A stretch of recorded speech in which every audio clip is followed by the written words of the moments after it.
Good morning, students, or good afternoon, or good evening, whenever you're watching this.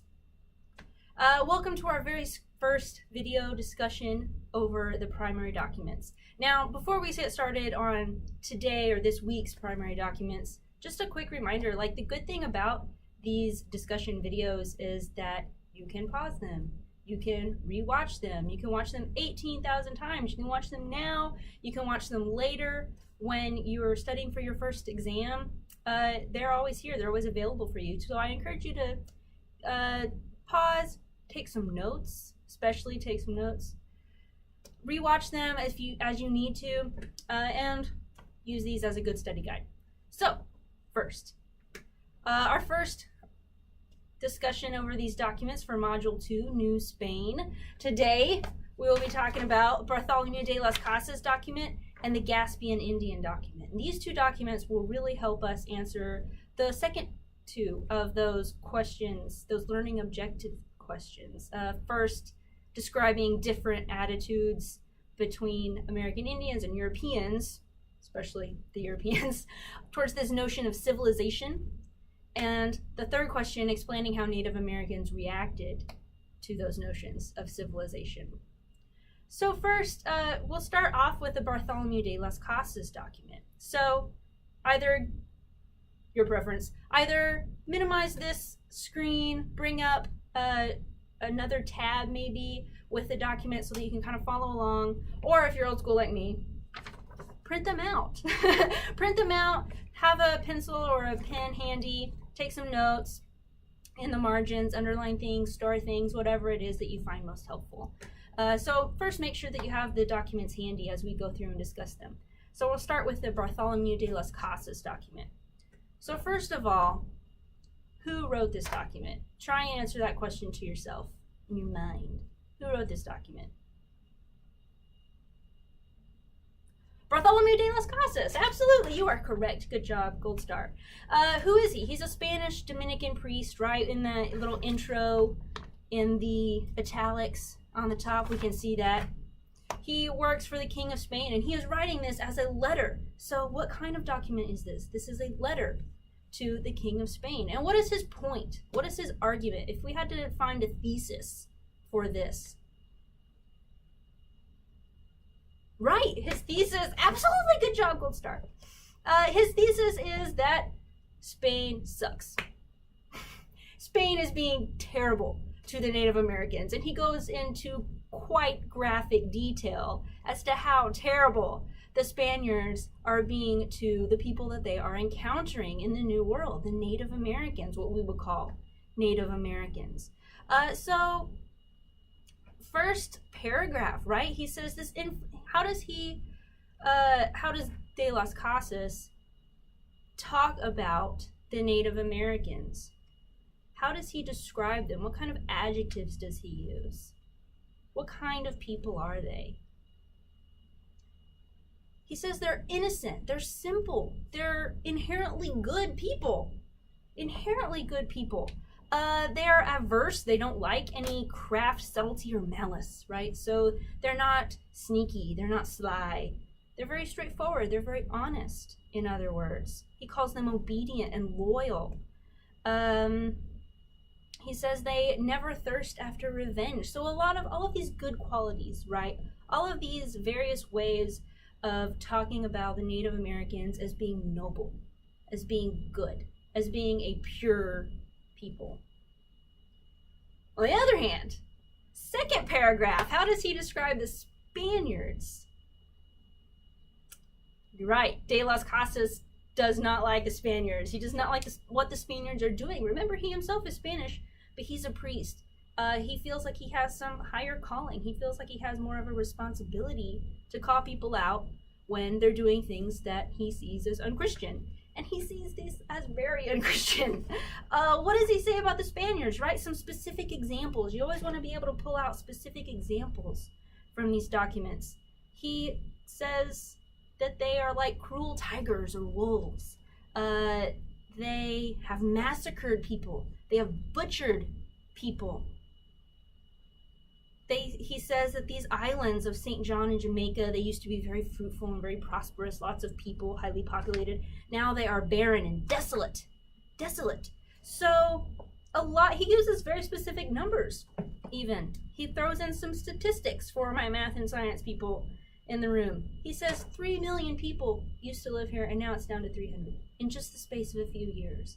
So he gets very specific. De las Casas is giving us a lot of specific examples, specific information, a lot of concrete evidence to back up this claim that the Spaniards are treating the Native Americans poorly, to say the least. What else do we want to talk about? Towards the end of the document, so scroll down, flip the page over. The third paragraph from the end, he starts talking about liberty, our course theme. How exciting. Anytime you see liberty, you know that's the right answer. Liberty. So, he says, the other by putting them to death who hitherto thirsted after their liberty or designed to recover their pristine freedom. What happens to them? Who is he talking about? What is he saying?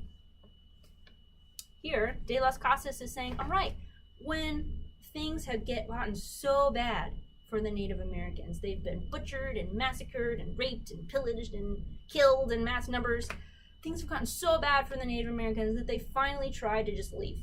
They don't even try to fight back necessarily, but they just try to leave. They just try to escape. They try to regain their liberty, regain their freedom. And when they try to escape, when they try to regain that liberty, what does he say the Spanish do? Yeah, they're killed. They're taken off in war. And why? Why does De las Casas say that the Spaniards are doing this? What's the point? Gold. Second to last paragraph there. It's not anything glorious. It's not any sort of territorial expansion for the good of Spain. It's certainly not some Christian mission to Christianize or civilize the poor savages. No, it's just gold. It's just greed. It's just money. So, De las Casas, if we're trying to think about what is his argument, just to sum up, just to reiterate here, what's his argument? Right, that the Spaniards are the real barbarians here, that they're the ones who are the bad people, who are doing things unchristian, who are the uncivilized ones. Here was a people who was peaceful and prosperous and inherently good in a lot of ways, very specific examples, and they are killed and raped and murdered in mass numbers, all just for gold. So let's switch to our second document now, Gaspian Indian, right? We say, okay, if these colonizers of various countries, Spain, France, the Dutch, later the English, we'll get to them in a minute, all of these European nations are coming into the New World, coming into North America, what we think of as the United States now, much later.